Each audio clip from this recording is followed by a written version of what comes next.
The tale of Andrew, the man who loved to speak. In the sunny town of Willowbrook, there lived a young man named Andrew. Andrew had a gift. He could talk in a way that made people stop what they were doing and listen. Not just short greetings or polite hellos.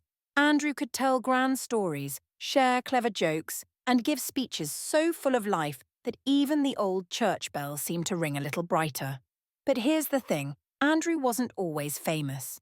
He lived in a small house on the edge of town, spending most of his days talking to the birds in the garden and practicing speeches in front of his mirror. One day, he told himself, the whole wide world will know my name. One afternoon, a travelling storyteller named Hugo passed through Willowbrook. Hugo carried a polished wooden staff and had a knack for spotting talent. When he heard Andrew reciting a tale about the moon's reflection in the river, he stopped in his tracks. "Young man," Hugo said, "you have the gift of golden words. The world must hear you." Andrew's heart leapt. "Do you mean the whole town?" "No," Hugo said with a grin. "The whole world." And so, Andrew began his journey. Hugo took him from village to village, market to market. At first, Andrew spoke to small gatherings, 3 curious bakers, a couple of farmers, and once a very sleepy blacksmith. But each time, more people came to hear the man with the big voice and bigger ideas. Soon Andrew was speaking in grand halls and bustling city squares. He told stories of bravery, sang songs of friendship, and even created silly rhymes that made even the grumpiest innkeepers laugh. Everywhere he went, applause followed him like petals in the wind. But something was changing. The more Andrew performed, the more he wanted applause.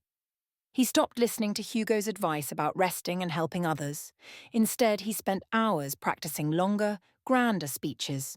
The bigger the speech, he thought, the bigger the fame. One day, Andrew was invited to the great gathering in the capital, the largest event in all the land. He planned the longest, most dazzling speech ever given by a man. The stage was covered in flowers, and people from every corner of the kingdom came to hear him. But halfway through, Andrew noticed something. The children in the front row weren't smiling. They looked bored. The elders in the back were shifting in their seats. Even the banners above seemed to droop. Andrew had been talking at them, not with them. He paused. "My friends," he said softly, "I think I forgot why I started speaking in the first place. I began because I wanted to share joy, not just hear my own voice. So instead of finishing my speech, how about we tell a story together?" The crowd's eyes lit up. One by one, people shouted ideas. A brave baker, a magic coin, a mischievous breeze. Andrew wove them into a wild, wonderful tale where everyone laughed, gasped, and cheered. When the story ended, the applause was louder than ever, but this time it wasn't because Andrew was famous. It was because they'd all made something special together. From that day on, Andrew still travelled and spoke, but he always left space for others to share their voices.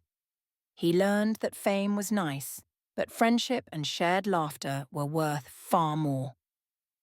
And in Willowbrook, when the moon shone over the river, you could sometimes hear a quiet voice say, "The best stories aren't the ones told to people, they're the ones told with them."